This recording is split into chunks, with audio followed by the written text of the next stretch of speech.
सभी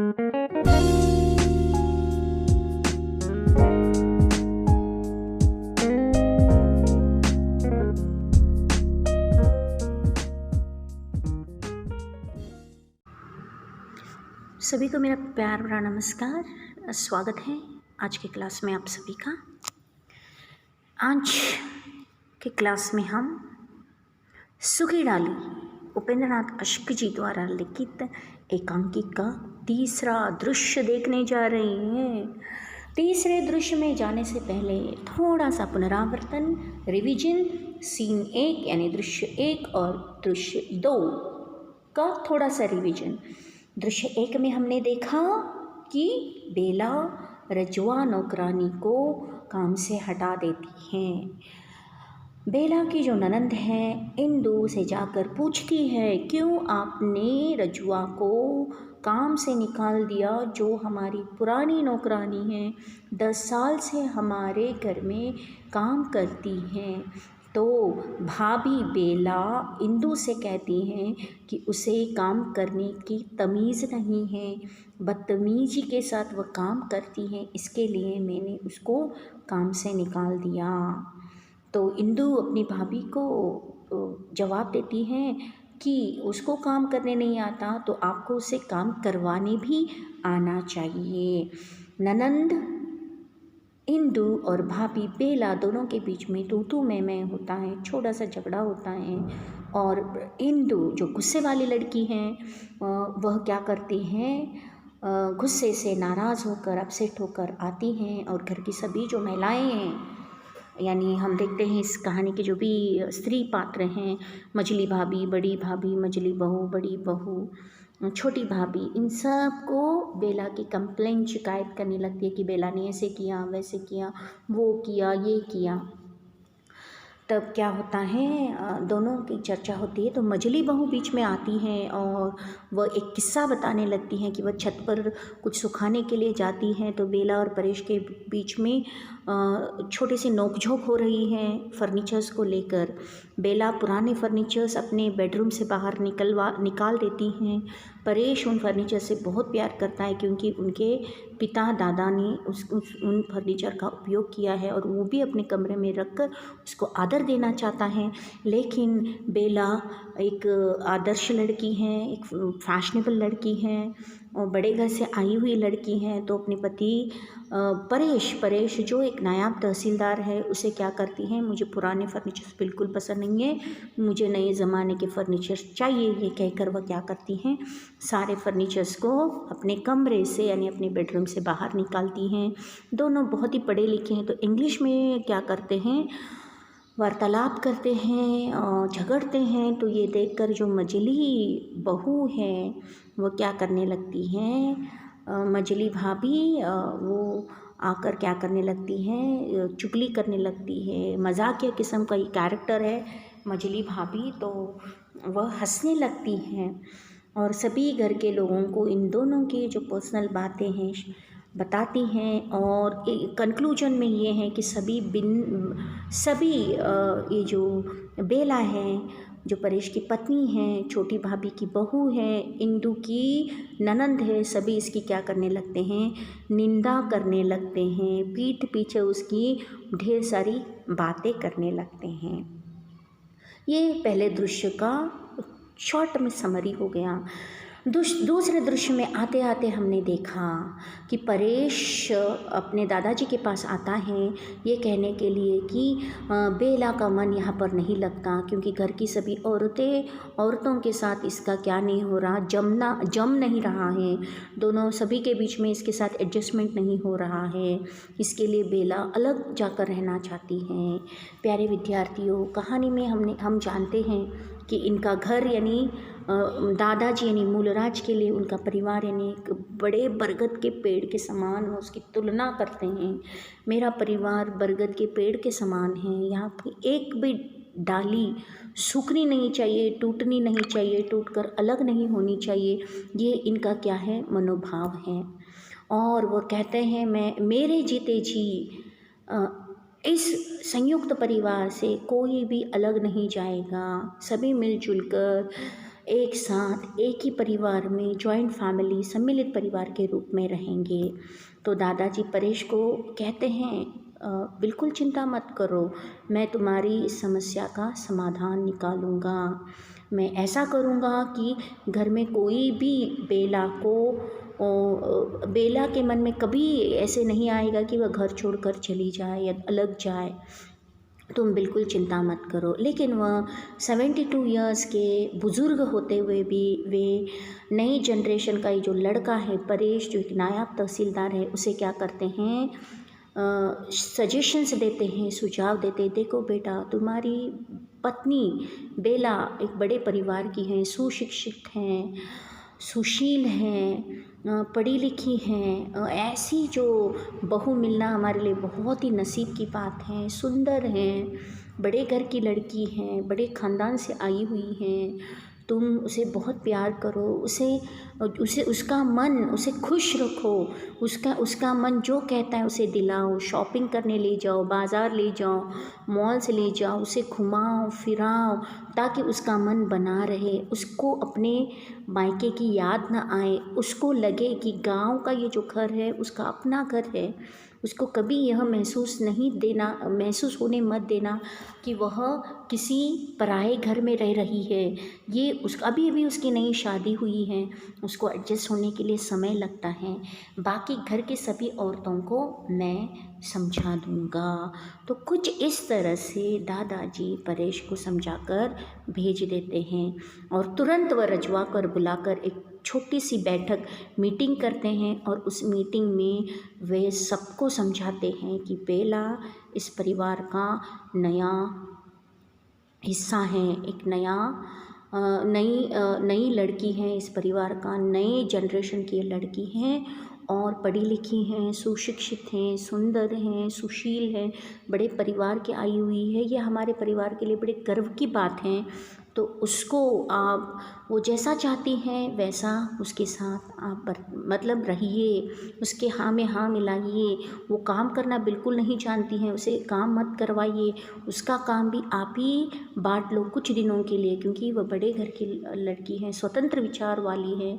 अगर वह पढ़ना चाहती हैं तो उसको पढ़ने के लिए, यानी किताब पढ़ना बेला का शौक़ है। अगर वह पढ़ना चाहती है तो उसको पढ़ने के लिए आप मौका दीजिए।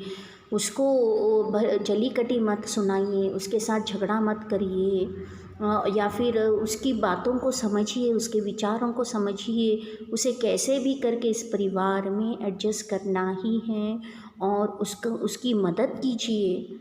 वो शायद आपसे उम्र में छोटी हैं, लेकिन वो आपसे ज़्यादा पढ़ी लिखी हैं, शहर में रही हुई लड़की हैं, समझदार हैं। तो उसको ज़्यादा महत्व दीजिए, उसे अपनापन, प्यार, स्नेह दिखाइए। वो कहते हैं घृणा को घृणा से नहीं मिटाया जा सकता, बल्कि स्नेह यानी प्यार से मिटाया जा सकता है।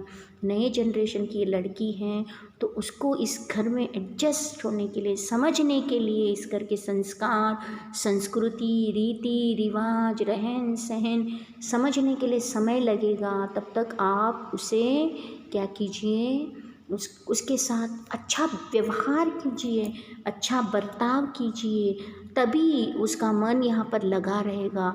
घर के सभी सदस्यों को दादाजी वार्निंग देते हैं और अंत में कड़क वार्निंग देते हैं। इंदू और मजली भाभी बार बार हंसती रहती हैं, तो मजली बहू बार बार हंसती रहती हैं।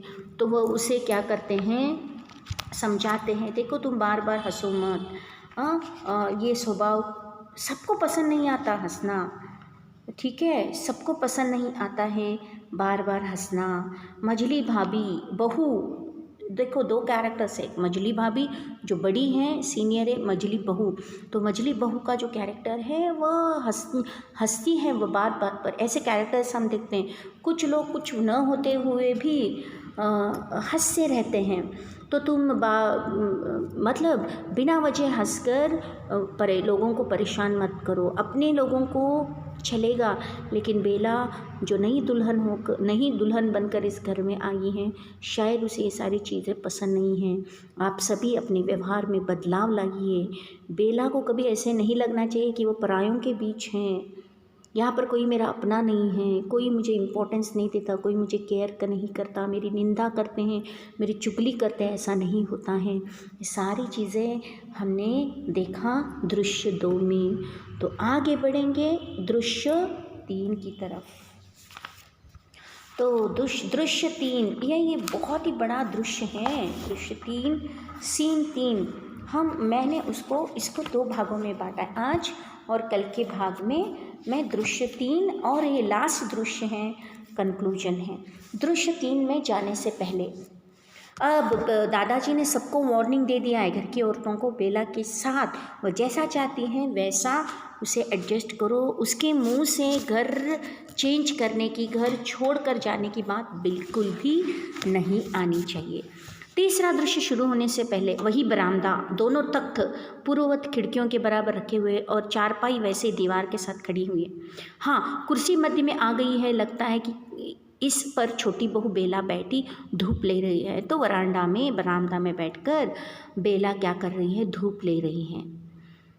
किंतु पर्दा उठने पर वह आकुलता तड़प रही है, बेचैन है, बरामदे में घूमती हुई दिखाई देती, इधर से उधर, एक हाथ में पुस्तक है, मानो पढ़ते पढ़ते सोच में डूबी हुई है। उतने में बेला अपने आप से कहती हैं, क्या कहती हैं, संवाद शुरू होता है। यहाँ पर डायलॉग शुरू। बेला अपने आप से, मैं किन लोगों में आ गई हूँ। वो परेशान हैं, एक जगह से दूसरी जगह घूमते हुए कहते हैं, अरे बाप रे, मेरी शादी तो हो गई है, लेकिन ये घर के लोग तो मैं उनको समझ ही नहीं पा रही हूँ। मैं किन लोगों में आ गई हूँ, ये कैसे लोग हैं, कुछ भी समझ नहीं पाती, मैं कन्फ्यूज़ हूँ। आज कुछ है, कल कुछ, पल में तोला पल में पाशा, इतना बदल जाते हैं, इनका कुछ भी तो पता नहीं चलता। तुरंत दृश्य 3 में, सीन 3 में हम देखते हैं फुल एटमॉस्फेयर चेंज, बदलाव, वातावरण में बदलाव। सारी जो घर की औरतें हैं बेला के प्रति बहुत ही सकारात्मक, वेरी पॉजिटिवली बात करते हैं। तो बेला कंफ्यूज हैं, कल तक तो ये मुझे डांटते थे, ये काम करो वो काम करो करते थे, मुझे ये वो कहते थे, लेकिन आज तो टोटली चेंज। गर्म होते तो आग बन जाते और नर्म होते तो मोम की तरह। आज किस बात को बुरा कहते हैं, कल उसी की प्रशंसा करते हैं। मैं तो तंग आ गई हूँ इन लोगों से। तो बेला इनके व्यवहार से थोड़ी कंफ्यूज्ड है। उतने में छोटी भाभी आती है। छोटी भाभी बेला की सास। तुम ठीक कहती थी बेटी, इस रद्दी सामान से बैठक नहीं, कबाड़ी का गोदाम दिखाई देती थी। सोचती थी कि यह सामान इतने दिनों से इस कमरे में पड़ा है, कुछ ऐसा भी बुरा नहीं है, और इस पर इतनी देर से सब बैठते आ रहे हैं। कहीं दादाजी बुरा न माने, पर अच्छा किया तुमने जो वह सब उठा दिया। मैंने परेश से कह दिया है, तुम उसके साथ जाकर अपनी रुचि का सामान खरीद लाओ। ये सब मैं रजवा से कहकर सुरेश के कमरे में भिजवा देती हूँ। कई बार निगोड़ी नीक उसी के लिए मुझसे रुक चुका है। तो उसकी सास आके बेला को समझाती थी, बेला बेटी तू सही कहती थी कि ये जो पुराने फर्नीचर्स हैं बहुत ही पुराने हो चुके हैं, और ये कबाड़ खाना देने के लायक है, रद्दी में देने के लायक है। तुम ठीक ही कह रही हो कि ये पुराने हैं। मैं परेश से मैंने कह दिया है कि बेला जैसा चाहती है उसकी रुचि के अनुसार, उसके इंटरेस्ट के अनुसार लेटेस्ट मॉडल के फर्नीचर तुम अपने कमरे में रखवा दो। बेला जैसे अपनी सासू माँ को देती हैं, वेल मैनर्ड है बेला भी, बहुत आदर सम्मान करना जानती है, पढ़ी लिखी है। जैसे अपनी सासू माँ को देखती हैं, वो खड़ी होकर कहती है, माँ जी पहले बैठिए मेरे पास, बैठिए आप, बैठिए माँ जी। बेला उसको कहती है, माँ, अपनी ससुर माँ को माँ कहती हुई, माँ आप मेरे पास बैठिए, बाकी बातें हम बाद में करेंगे। छोटी भाभी उसे कहती हैं, यानी उसकी सास, बस तुम बैठो बेटी, मैं तो यूं ही तुम्हें इधर बैठा देखकर चली आई। अनाज पड़ा है, उसे फटकाना है, मिर्ची पड़ी है, उन्हें कूटना भी है, मक्खन कई दिनों का इकट्ठा हो गया है, उसका घी भी तो बनाना है। हम घर की औरतों को तो बहुत काम है, दिन ढल निकल रहा है, धीरे धीरे टाइम देखो कितना बीतता जा रहा है, सारे काम मुझे करना है लेकिन तुम आराम से बैठो। मैं सोची थी कि तुमने मेरी बात का बुरा न माना हो, मैं यही सोच के आई थी कि तुमको हर्ट तो नहीं हुआ, तुम बुरा तो नहीं मानी हो। वास्तव में बेटी रजवा मेरे पास आकर फूट फूट कर रो दी। नौकरानी समझदार, विश्वसनीय है और आज्ञाकारी भी है, किंतु जो काम उसने कभी न किया हो वो उससे किस प्रकार हो सकता है। तो बोलती हैं हमें पता है कि रजवा को काम ठीक से नहीं करने आता, लेकिन 10 साल से वो तो हमारे साथ कर रही है काम, समझदार है, विश्वसनीय है, ईमानदार है और आज्ञाकारी, यानी हम जो उसको काम करने के लिए कहते हैं करती हैं। देखो अगर उसे कुछ काम करने नहीं आता है तो तुम उसे करा दो, वरना मैं तुम्हारे लिए किसी नई नौकरानी का क्या कर दूँगी, इंतज़ाम कर दूँगी। बिल्कुल चिंता मत करो, तुम्हें जो चाहिए हमें बताओ, हम तुम्हें दिला देंगे, लेकिन खुश रहो। ऐसे उसकी सासू माँ आकर उसे बताती हैं। बेला उठती हुई, आप बैठिए तो माँ जी। और बेला अपनी सास से बहुत ही प्यार से बात कर रही हैं और बेला की सास भी उसे समझाती हुई उसे कहती है मेरे बहुत सारे काम हैं, मैं तुम्हारे साथ बैठ नहीं सकती, लेकिन तुम बैठकर पढ़ाई करो। यानी उसको बिग बुक्स रीडिंग करने का हैबिट है बेला को, तो तुम उसको पढ़ो। छोटी भाभी उसके कंधे पर हाथ रखकर उसे बिठाते हुए, बैठो बैठो बेटी, कष्ट न करो, मैं तुम्हारे अधिक समय नष्ट न करूँगी, मैं तुम्हारा टाइम वेस्ट नहीं करूँगी, मैं तो केवल तुमसे उसकी सिफारिश करने आई थी। सिफारिश, रिकमेंडेशन, मैं तुम उसके बारे में बताने आई थी। वो भी बहुत इमोशनल, भावुक स्त्री हैं, जल्दी ही बात का बुरा मान जाती है, रोने लगती हैं। तुम यूँ करना कि जो ही नया फर्नीचर आ जाए अपने सामने लगवा कर रजवा को एक बार झाड़ना पोंछना सिखा देना। तो उसकी सासू माँ उसको कहती है परेश के साथ जाकर अपने कमरे में, अपने बेडरूम में नए लेटेस्ट स्टाइल वाले तुमको जो फर्नीचर पसंद है वो सारे फर्नीचर तुम क्या करना, ले लेना। और तुमने जो फर्नीचर बाहर निकलवा दिए हैं मैं सुरेश को दे दूँगी, सुरेश पोता है उसके कमरे में मैं रख दूँगी। और तुम रजवा जैसे ही नया फर्नीचर आएगा, रजवा जब तुम्हारे कमरे में काम करने आएगी तो उसे एक बार सिखा देना कि कैसे झाड़ पोंछना है, किस तरह से काम करना है। तुम एक बार समझा दो, वो कर लेगी। बेला को भी रियलाइज़ हुआ है घर के लोगों की स्त्रियों का व्यवहार, बदलता व्यवहार देखकर। होशियार है लड़की, जैसे ही वह देखती है घर के सभी लोग उसके प्रति इतनी सकारात्मक, पॉजिटिवली हंसते हुए बड़े प्यार से बात कर रहे हैं, तो बेला क्या करती है, वह भी तो समझदार है, वह भी थोड़ा अपने आप को एडजस्ट करने के लिए तैयार हो जाती हैं। बेला आप बैठिए तो माँ। नहीं, आप ऐसा मत समझिए कि मुझे नौकरानी चाहिए या फर्नीचर चाहिए, मैं भी एडजस्ट करने के लिए तैयार हूँ। तो बेला के मन में भी इस बड़े से परिवार में जो है जैसा है एडजस्ट करके रहना ये आ जाता है, उसके प्रति सभी स्त्रियों का प्यार देखकर। छोटी भाभी तुम पढ़ी लिखी समझदार हो बेटी, इसीलिए तुमसे इतना कह दिया है। यो तुम ना चाहो तो कोई दूसरा प्रबंध हो जाएगा। अगर तुम्हें रजवा नौकरानी नहीं चाहिए तो आई विल अरेंज प्रबंध, मैं अरेंजमेंट कर दूँगी। तुम इस बात की तनिक भी चिंता ना करो, तनिक भी, तुम ज़रा सा भी टेंशन मत लो कि नौकरानी ठीक से काम नहीं करती। अगर तुम्हें रजवा पसंद नहीं है बोल दो, मैं तुम्हारे लिए एक नई नौकरानी सिर्फ तुम्हारे कमरे में काम करने के लिए अरेंज कर सकती हूँ। चलने का उद्यत होती हैं तो बेला की सास वहाँ से चली जाती है, क्योंकि उसको ढेरों काम है। अनाज को साफ़ करना है, मिर्ची भी कूटनी है, मक्खन से घी बनाना है, और समय हाथ से बीतता जा रहा है, रसोई में भी देखना है, क्योंकि जॉइंट फैमिली है। सारा काम घर की बहुएं और भाभियाँ सभी मिलजुल कर घर की स्त्रियाँ करती हैं। बेला माँ आप बैठिए तो सही। बेला फिर से अपनी माँ को सासू माँ को रिक्वेस्ट करती है, सासू माँ प्लीज़ बैठ तो जाइए, मुझे भी आपसे कुछ बात करना है। लेकिन छोटी भाभी क्या करती हैं, नहीं करके वहाँ से चली जाती हैं। नहीं तुम अपना पढ़ो, मैं बेकार तुम्हारा टाइम वेस्ट नहीं करूँगी। पुस्तक बंद करके क्या लोग हैं, बेला सोचने लगती है। इन लोगों कि कुछ भी तो समझ में नहीं आती। ये माँ जी एकदम कैसे बदल गई। उस सरप्राइज है, आश्चर्यचकित है। अरे एक दिन में ये क्या काया पलट हो गया, इतना बड़ा चेंज। मेरी सासू माँ तो टोटली बदल गई। अभी परसों मुझे रजवा के लिए डांट के गई थी, आज मेरे लिए एक नया नौकर का अरेंजमेंट करने की बात करें। इनका कुछ भी तो पता नहीं चलता। बेला कंफ्यूज है। फिर पढ़ने लगती हैं। बड़ी बहू मझली भाभी बाहर के दरवाजे से प्रवेश करती हैं। मझली भाभी, क्यों बेटी, अब रजवा कुछ काम सीख गई है या नहीं? ज़रा हंसती हैं। बुढ़िया है तो सयानी। तो ये नया कैरेक्टर है बड़ी बहू।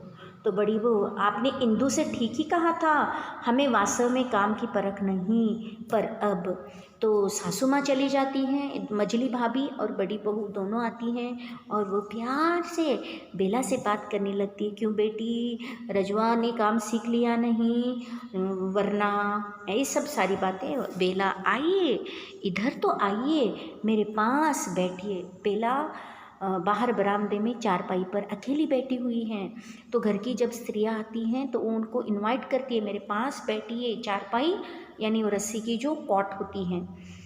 तो मझली भाभी कहती हैं, मैंने एक अनुभवी नौकरानी खोज लाने के लिए कह दिया है, जो नए फैशन के बड़े घरों में काम कर रही हैं। वास्तव में बहू दादाजी पुराने नौकरों के हक में हैं। दयानतदार यानी बहुत ही ईमानदार। दयानतदार का मीनिंग है ऑनेस्ट। वास्तव में ये रजवा जो है 10 साल से हमारे यहाँ पर काम करती हैं, तो इसके लिए दादाजी जो हैं इसको बहुत महत्व देते हैं।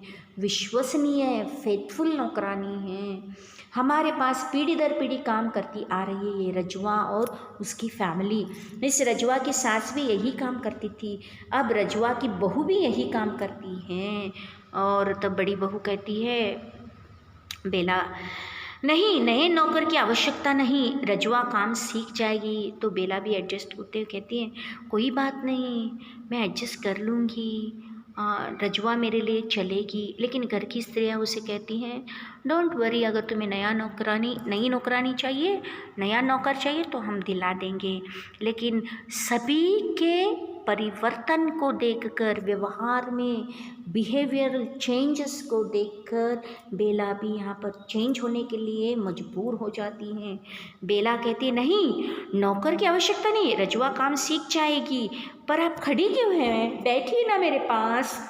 मझली भाभी, बड़ी बहू, मैं कहती हूँ बहन जी, आप रजवा की बहू को ही अपने पास क्यों नहीं रख लेती? आप, उसकी उम्र भी कम है और काम भी वह जल्दी सीख जाएगी। तो वो सजेशन देती है बड़ी बहू, तुम क्या करो, उसकी बहू को रख दो, ऑलमोस्ट तुम्हारे एज की हैं, छोटी हैं, तो वो तुम्हारा काम एक्टिवली कर पाएगी।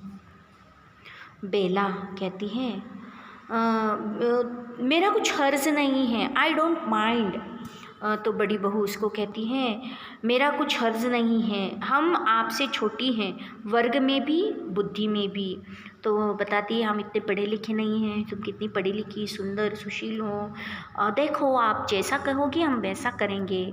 बेला रुआसी आवाज़ में, अब बेला रोने लगती है कि घर के लोग मुझे इतना इम्पोर्टेंस दे रहे हैं, मैं सबसे छोटी हूँ। रुआसी, रोने, उसकी आवाज़ बदल जाती है, इमोशनल हो जाती है, भावुक हो जाती है। आप मुझे क्यों कांटों में घसीटती हैं, क्यों मेरे साथ ऐसा व्यवहार कर रही है, आप मेरे साथ क्यों परायों का सा व्यवहार करती हैं, आप मुझे क्यों इतना महत्व दे रहे हैं, मैं आप सबकी छोटी हो, मुझे ऑर्डर दीजिए, मुझे आज्ञा दीजिए, मतलब मुझे काम के लिए आप कभी भी कुछ बता सकती हो, मुझे इतना आदर, मैं तो घर की बड़ी नहीं हूँ, आपका व्यवहार ऐसा क्यों हो रहा है, मुझे पराया सा लग रहा है, मैं इस घर की बहू ना कि कोई गेस्ट हूँ, कोई अतिथि नहीं हूँ, मुझे पराया सा क्यों व्यवहार कर रही है आप सब।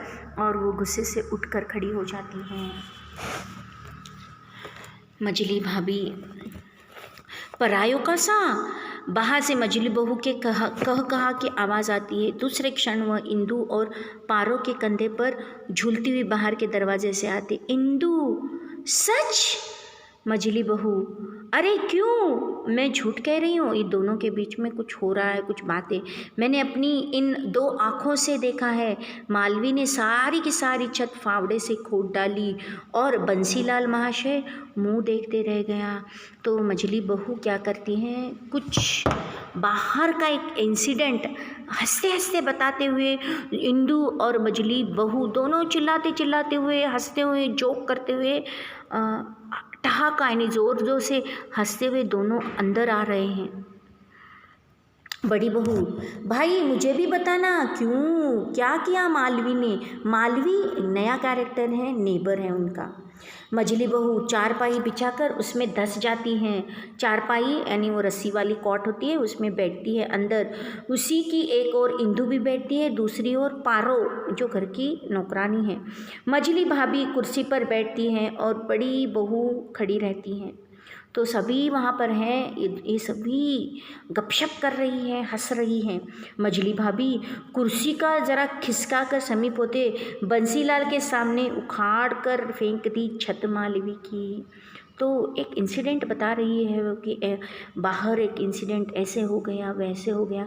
क्या है इंसिडेंट, हम उसको देखेंगे अगले क्लास में। आज के लिए बस इतना ही। आपको इतना ही समझना है कि बेला के प्रति घर के परिवार का व्यवहार बदल जाता है। इनका बदलता व्यवहार प्रेम देख कर समझ कर बेला भी क्या हो जाती हैं, बदल जाती हैं। आगे क्या होता है, कंक्लूजन का भाग हम देखेंगे सूखी डाली लास्ट भाग में। तब तक के लिए धन्यवाद।